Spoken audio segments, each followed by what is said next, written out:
71 years of Indian Republic that began on 26th January 1950 has given us so much to celebrate. Democracy has given us the government of the people, by the people, for the people, with its constitutional wings of legislature, executive and judiciary. So after 71 years, where are we and where are we heading to? Will I sound negative if I say our legislature has failed? Our executive is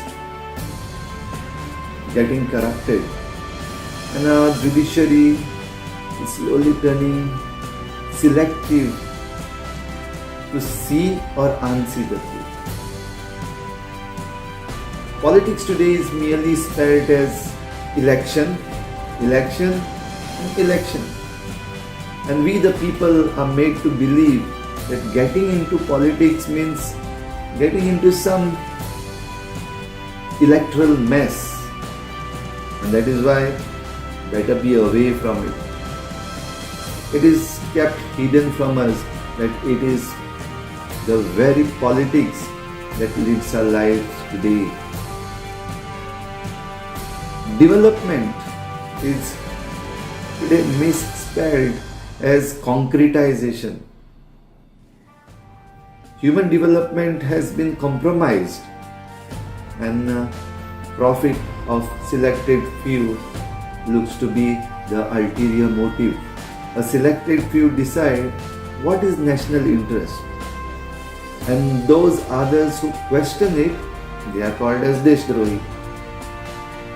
Right to redressal, right to dissent suddenly looks to be criminalized.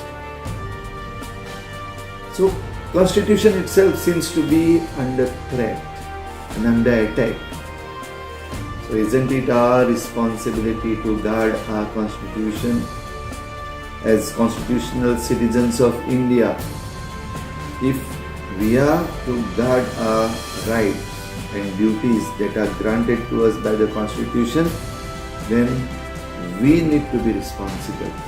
And to be responsible, we need a change in mindset. We need to change our mindsets. We need to change our mindsets from bhakta politics to constitutional politics. We need to change our mindsets from crazy haphazard development to sustainable development. We need to change our mindsets from Neta-oriented systems to Praja-oriented systems that will secure us our Republic India. So on this Republic Day, let us be responsible. Let us enjoy our rights. Let us be faithful to our duties. Let us be responsible to take India to greater heights of development, greater heights of unity, greater heights of prosperity. Jai Hind.